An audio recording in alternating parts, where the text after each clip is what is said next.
my purpose, my words, my teachings, my creations, they don't have to be permanent to matter. Being who you are in the moment is enough. They don't have to last forever to ripple through the world, to make a big impact. We're just here to express, to plant seeds. That's it. So if you're feeling really serious about all of your responsibility, let those words sink in. Write your words upon the sand. And then let go. Let go of the results, the expectations. Let go of your purpose or how or when these seeds bloom.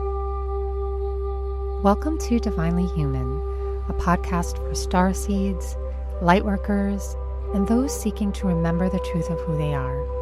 I'm your host, Sarah Asher Rose, therapist, channel, and guide for those awakening their divine path. Here, your humanity is sacred, your voice is welcome, and your remembering begins. Let's dive in. Hi love, welcome back to Divinely Human. Today, I want to have a really honest conversation, especially for those of you who, like me, feel the quiet or maybe not so quiet weight of responsibility. Today's topic is the weight we carry as empaths, lightworkers, starseeds, the doubt we have, and some seeds of faith that help us go on. So maybe, like me, you've always known you've had some kind of purpose, right? Maybe you're a leader, way shower, leader in your industry, lightworker, healer. Maybe you've just always known you're here for something more. Maybe other people have told you you have a soul mission, right? You've walked with the masters, you're here to awaken others. And part of you knows that's true, but another part, your very human part, which I speak of oftenly and fondly, struggles with it. I know I do. And I've talked about this a lot in episode 1. For most of my life, I felt, I guess, an enormous pressure, just knowing that I was here to do something big, and that idea of what big meant, right? Like I had to do something, right? And it didn't always come from the outside, sometimes, but mostly from within, this feeling that I'm supposed to do something big.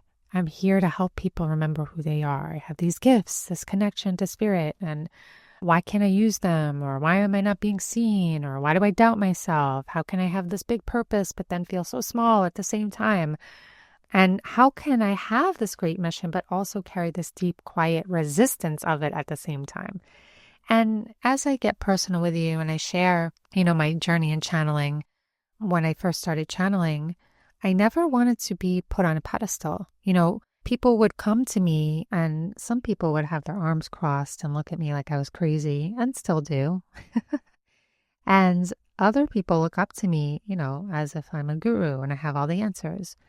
But I never wanted to be a guru. Even now, I don't want to be seen as a guru. I'm here to help you remember who you are. And I'm a mirror for you. And me being in my truth is doing this. Not to lead others so I can be a cult leader and have people do what I want, but really to shine my light, because me being a leader is shining my light. That's me being authentically me. And if I don't do that, I'm not being authentic to who I am.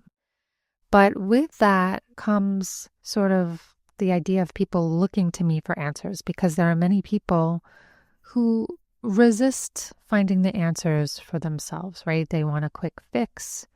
Those of you who are healers or in the helping industry, you might have experienced this. Just fix me. Just tell me what to do. People want a quick pill. They want to, this instant fix. But certainly spirituality is not about that, right?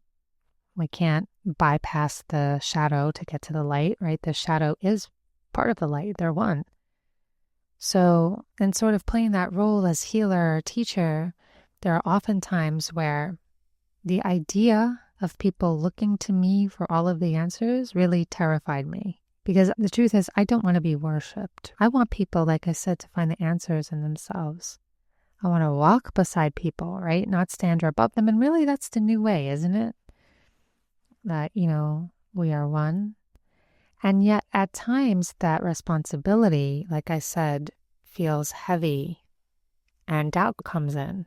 How am I going to carry out this big soul mission without carrying the unbearable weight of it? And the truth is, there is no pressure from spirit. That pressure is from us. And recently, Spirit sent me a message that cracked all of this wide open for me. And I want to share this with you.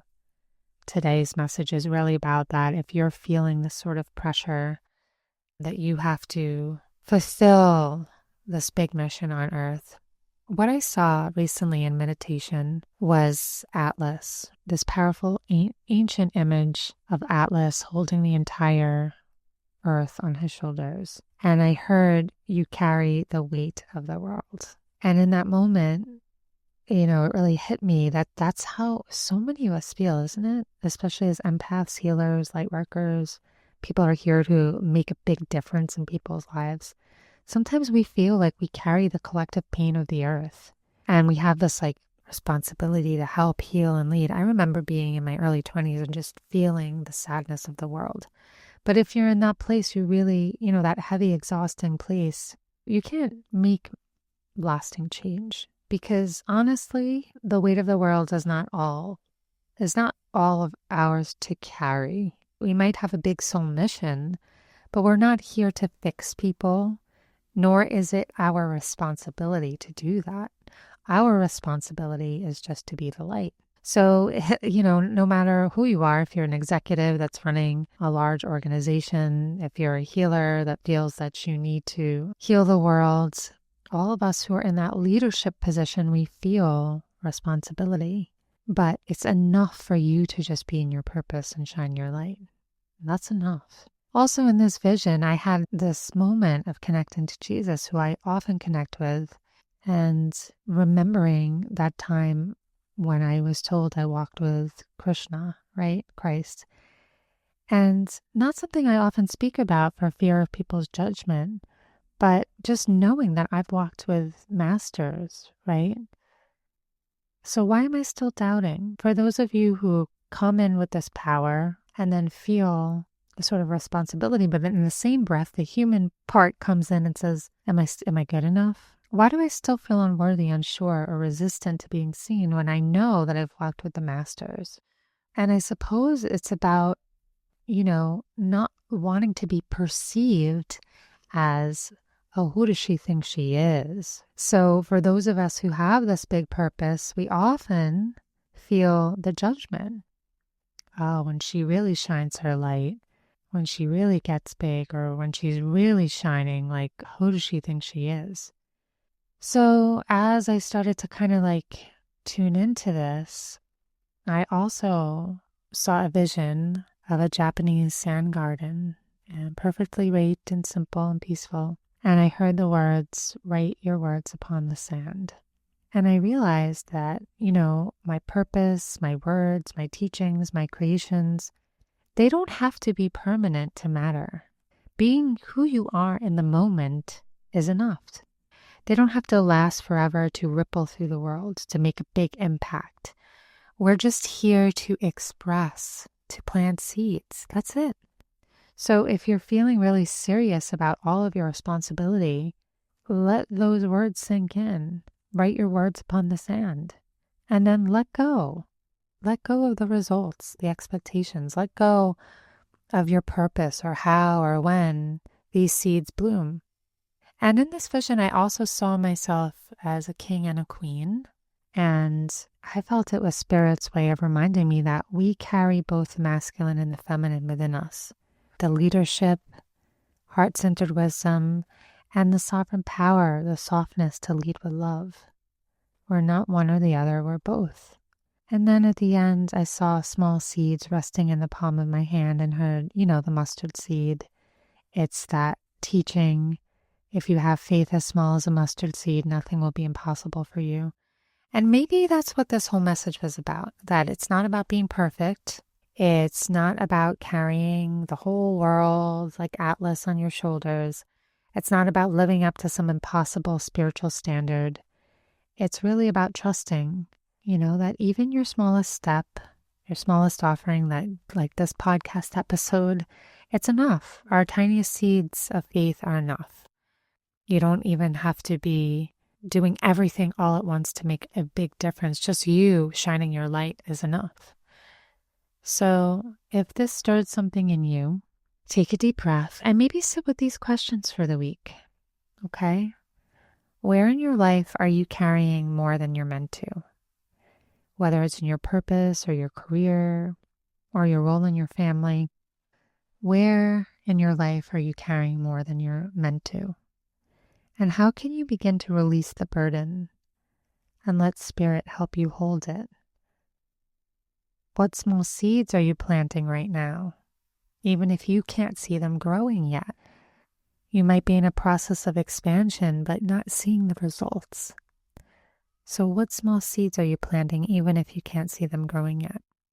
And how can you lead, not from a place of perfection, that I have to be perfect and figure everything out and people need to look up to me as this guru, but just from my humanness and my heart, and that's enough. How can I lead from my heart, the authentic expression of my heart? And where can you let go of the fear of being seen, knowing that you're not here to be worshipped, you're just here to remind others of their own light. That's it. That is it. So I will never claim to have all the answers, but I will always be here to remind you that I am a reflection of you and of Source and the divine, and that you have everything you need within you.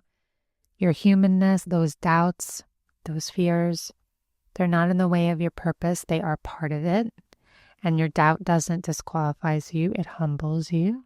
So being humble, being kind, but also knowing I'm here to lead others, to help them see who they are. But the weight of the world, it's never meant to crush you, right? Your purpose, your responsibility, it's just here to remind you that you're strong. But you're not here meant to carry it all alone. We plant the seeds, we lead with love, we trust the unseen guiding force, and that is enough. That is enough.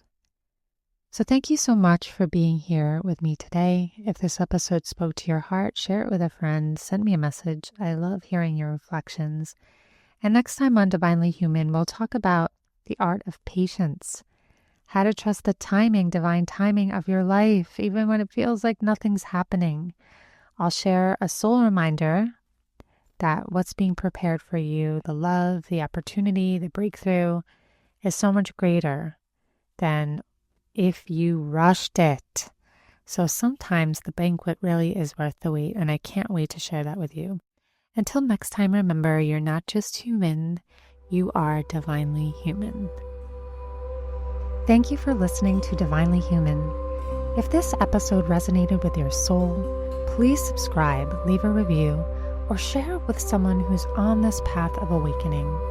You can find more offerings, sound codes, and soul support at sarahasherose.com or on Instagram at sarahasherose. Until next time, stay open, stay soft, and stay divinely human.